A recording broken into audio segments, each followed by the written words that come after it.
Hi, my name is John. I'm the chairman of the Fredericksburg area Young Republicans. With me is Jeremiah and Dave. We're just talking about some issues that are going to be affecting the gubernatorial race coming in the next few weeks. The government's the most inefficient when it's doing something for you.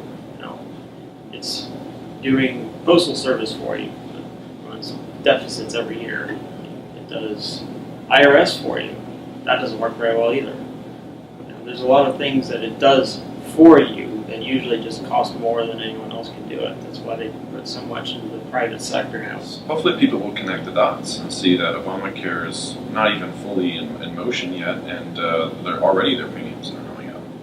There are consequences. There are coincidences in the world, but sometimes it's not a coincidence.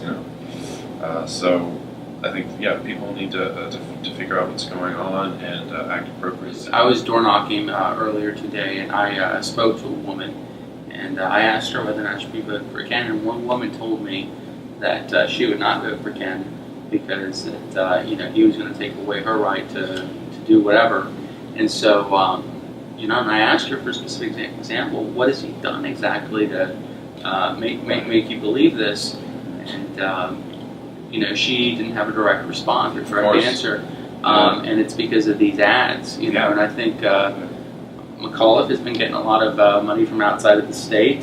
Granted, he's only lived here for a couple of years, but I think money is playing a crucial role in this election because non-issues like that, things that aren't really going to change, whether or not Ken gets elected or not, have played a big role. A lot of people's, A lot of the ads related to that have been really just fear-mongering. They're just trying to cause people to be afraid and to fear, and it's not building anybody up. It's just tearing stuff down. You don't create wealthy states by fear. You don't create welcoming states by fear. You don't create anything useful by fear other than anxiety. And all that does is cause you to run. You're not building businesses, you're not building homes, you're hoping the other guy doesn't hurt you first. There's just no way to do things. What issues does the Republican Party have to offer the younger generation, our generation? Well, principles of individual liberty and responsibility. Those two things go hand in hand.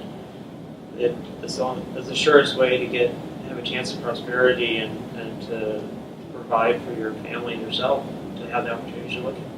And is it unreasonable to cut spending? I think that's the line issue.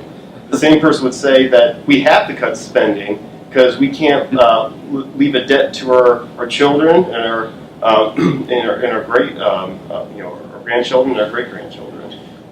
When I start spending money more money than I've earned, I usually start to come into problems, and I think the problem is, as a government, it's just so ridiculous with the debt and nation states don't have the same consequences as individuals when it comes to debt.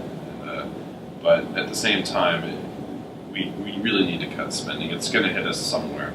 We're approaching $17 trillion in debt, and the fiscal path that we're on is unsustainable. And not only is this pathway to complete financial insolvency unconstitutional and unsustainable, but it's immoral. You can't ask these kids, and they're not going to be able to. They're not going to be able to pay this debt off back. So what happens going forward? What happens to our country? What happens to the youth? I think that, in essence, will be the underlying issue which brings people into the Republican Party, because we simply can't afford the path and to go down the path that we've been going down. And unfortunately, I think we're somewhere on the range of maybe $40 or $50 trillion in unfunded liabilities by the time 2030 or 2040 hits. Think about that much money already being added to the $17 trillion deficit. We're never going to pay this back. And so I think that calls upon us as a party to act upright and be honest with the folks and tell people that, things are bad and we need their help.